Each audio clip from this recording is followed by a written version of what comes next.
അയാൾ പറഞ്ഞതൊക്കെ സത്യാണോ? പറ, സത്യാണോ? സത്യം.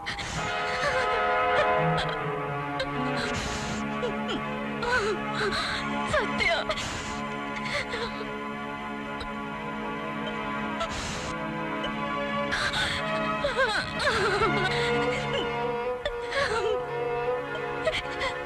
എനിക്ക് മാപ്പ് തരണം.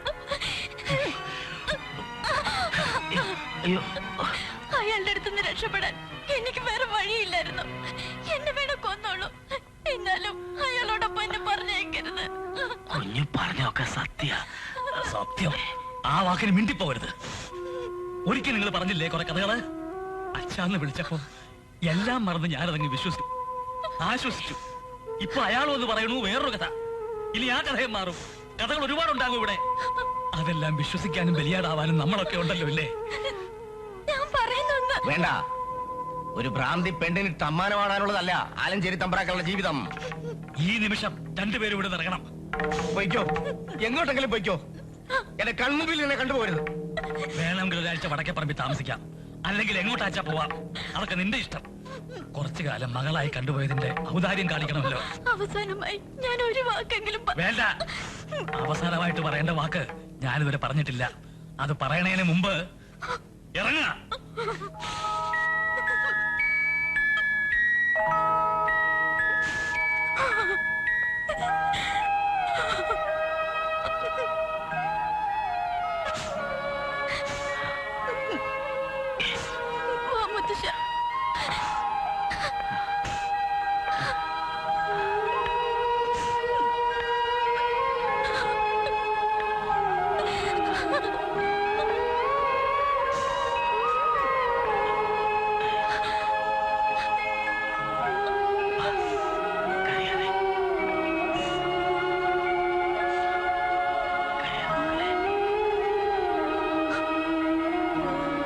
തമ്പ്രാക്കന്മാരുടെ ചങ്കും പറിച്ചോണ്ട് അവള് പോണത് താൻ കാണാനില്ലേ ചന്തപ്പ?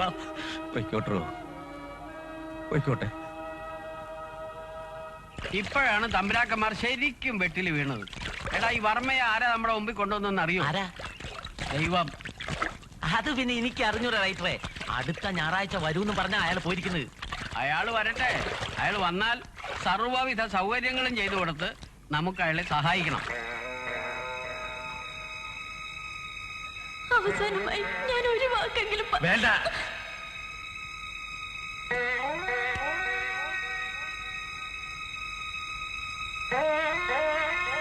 അവസാനമായി ഞാൻ ഒരു വാക്കെങ്കിലും വേണ്ട.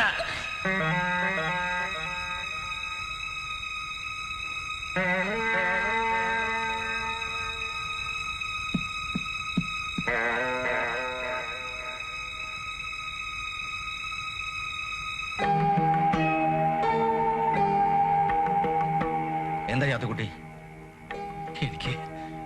എനിക്കൊരു മനസമാധാനവും ഇല്ല. ആ കുട്ടിയെ അങ്ങനെ ഇറക്കി വിടേണ്ടിയിരുന്നില്ല. ഞാനും അത് തന്നെ ആലോചിക്കായിരുന്നു. വടക്കേ പറമ്പിലേക്ക് അവള് പോയിട്ടില്ല. കരക്കാരും കണ്ടിട്ടില്ല. ഈശ്വര, നിന്റെ കുട്ടിക്ക് എന്തെങ്കിലും സംഭവിക്കുവോ? താൻ വിഷമിക്കാണ്ടിരിക്കുക. അവൾക്കൊന്നും വരില്ല. കരിയാത്തനെയും കുട്ടിയെയും ഞാൻ തിരക്കാൻ. അവരല്ലേ വരുന്നത്? എന്തെങ്കിലും വിവരം കിട്ടിയോ കരിയാത്ത? ഇനിയിപ്പം പാടത്തിന്റെ അപ്പുറത്ത് അന്വേഷിക്കാം. നമുക്കൂടെ ഒന്ന് പോയി നോക്കാം. വാ, നടക്കി. വഴി മാറി കൊടുക്കണ, വഴി മാറി.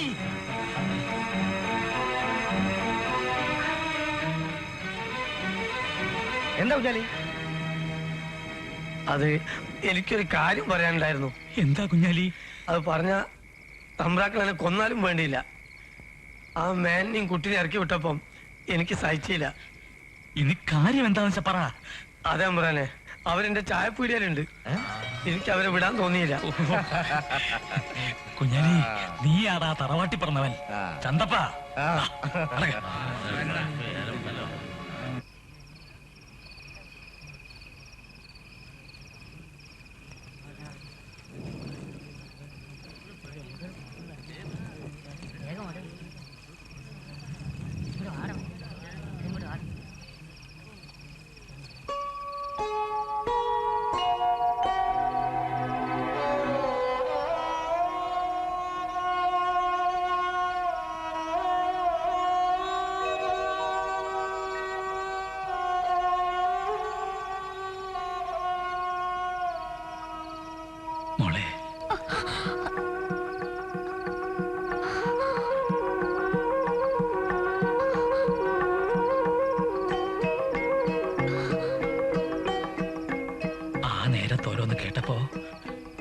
പെട്ടെന്നൊരു ക്ഷോഭത്തില് എന്തൊക്കെയോ പറഞ്ഞുപോയി. അതൊക്കെ നീ മറക്കണം. നിന്നെ ആലഞ്ചേരിയിലേക്ക് തിരിച്ചു വിളിക്കാനാണ് ഞങ്ങൾ വന്നത്. ഞാൻ പറ്റില്ല എന്ന് പറയരുത്. മേനും വരണം. ഞങ്ങൾ വന്നിട്ട് എന്തിനാ? ഏതായാലും അയാൾ വന്ന് എന്റെ കുട്ടിയെ കൊണ്ടുപോകും. അത് ഉറപ്പാ. ഇല്ല, ആരും കൊണ്ടുപോവില്ല. അതെ, പറയുന്നത് ഞങ്ങളാണ്. ഇനി ഒരുത്തനും നിനക്ക് വേണ്ടി ഈ കരയിൽ കാലുകുത്തില്ല. വേണമെങ്കിൽ നിന്നെ അയാൾക്ക് വിട്ടുകൊടുക്കാമായിരുന്നു. കൊടുക്കാതിരുന്നതിന് കാരണം എന്താണെന്നറിയോ? കുറച്ചു കാലമെങ്കിൽ കുറച്ചു കാലം അച്ഛന്റെ സ്ഥാനത്ത് നിന്ന് നിന്നെ കണ്ടുപോയില്ലേ? മോള് കരയണ്ട.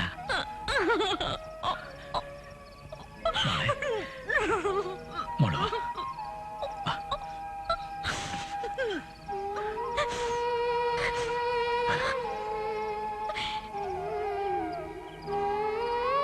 എനിക്ക് 6 വയസ്സുള്ളപ്പോഴാണ് എന്റെ അച്ഛൻ മരിച്ചത്. അച്ഛനുണ്ടാക്കിയ ബിസിനസിന്റെയും മറ്റു സ്വത്തുക്കളുടെ നടുവിൽ ഒറ്റപ്പെട്ടുപോയ അമ്മയ്ക്ക് ഒരു തുണ ആവശ്യമായി വന്നു.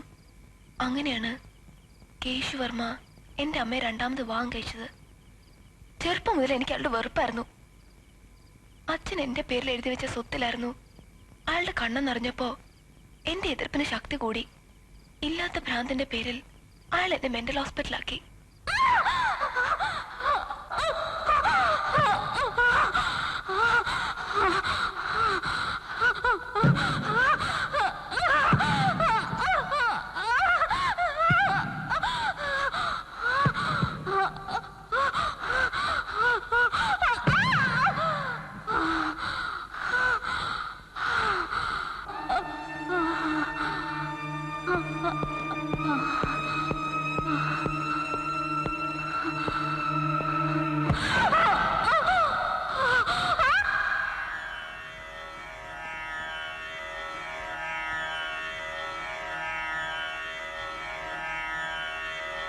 ഭ്രാന്തില്ലാതിരുന്ന എന്നെ എല്ലാവരും ഭ്രാന്തിയെന്ന് വിളിച്ചപ്പോ സ്നേഹത്തോടെ എന്നെ തഴുകി ഉറക്കാൻ ഒരാൾ വന്നു.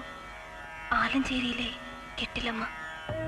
ഷോക്ക് ട്രീറ്റ്മെന്റുകളും പീഡനങ്ങളും പേടിപ്പെടുത്തുന്ന ഭ്രാന്തൻ സ്വപ്നങ്ങളുമായി മെന്റൽ ഹോസ്പിറ്റലിന്റെ ചുവരുകൾക്കുള്ളിൽ കുടുങ്ങിപ്പോയി എനിക്ക് കെട്ടിലമ്മ ഒരുപാട് കഥകൾ പറഞ്ഞു തന്നു. ആലഞ്ചേരിക്കാരെ പറ്റി, ഒരു ഗ്രാമത്തെ പറ്റി മുഴുവൻ. അതിലൊന്നായിരുന്നു കാർത്തൂന്റെ കഥയും. ഇടയ്ക്കിടയ്ക്ക് കെട്ടിലമ്മ ആ കഥകൾ പറഞ്ഞു തരുമ്പോൾ ജീവിതത്തിൽ എല്ലാ പ്രതീക്ഷയും നഷ്ടപ്പെട്ട ഞാൻ തെറ്റാണെന്ന് അറിഞ്ഞുകൊണ്ട് തന്നെ ഒരു രക്ഷാകേന്ദ്രം കണ്ടെത്തുകയായിരുന്നു. ഒരിക്കലും കണ്ടിട്ടില്ലാത്ത തമ്പുരാനെ ഞാൻ അച്ഛനായി കണ്ടു. ആലഞ്ചേരിയിലെ ഇളമുറക്കാർ എന്റെ കളിക്കൂട്ടുകാരായി. ഈ ഗ്രാമത്തിലെ ഓരോ മനുഷ്യരും എനിക്ക് പ്രിയപ്പെട്ടവരായി. പേടികൊണ്ട് കെട്ടിലമ്മയെ കാണാൻ വരാതിരുന്ന തമ്പുരാക്കന്മാരുടെ പഴയ കഥയിലെ കാർത്തൂന്റെ മകളായി അങ്ങനെ ഞാൻ സ്വയം മാറാൻ തീരുമാനിച്ചു.